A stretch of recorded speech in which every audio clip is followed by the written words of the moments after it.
Betting start అవ్వలేదు. ఒక app గురించి యాడ్ చేశాను. ఆ తర్వాత అది బెట్టింగ్ అయితే దాని నుంచి నేను తప్పుకున్నాను. I did not take payment అంటే ఓకే అన్నారు. సిఐడికి కూడా ఒక సార్వజనికులు ఒకరు కంప్లైంట్ చేశారు మన పేర్లన్నీ నెట్టి. సో దాని గురించి పిలిచారు, వెళ్ళి మాట్లాడాము. 2017లో ఇక్కడ బ్యాన్ అయ్యింది.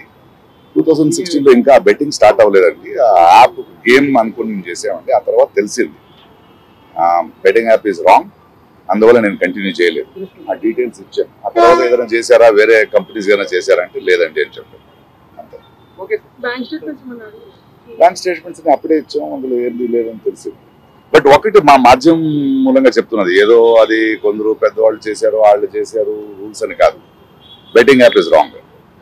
ఓకే, అది చాలా యంగ్స్టర్స్ జీవితాలు పాడైపోతున్నాయి.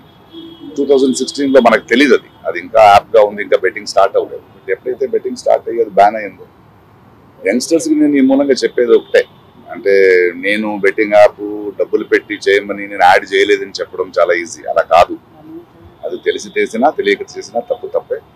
యంగ్స్టర్స్ ప్రజలు అర్థం చేసుకోవాలి. మనం కష్టపడదాం, కష్టపడి సంపాదిస్తాం. ఇలాంటి యాప్ పోయి చాలా ఫ్యామిలీస్, చాలా youngsters they have lost there lifes.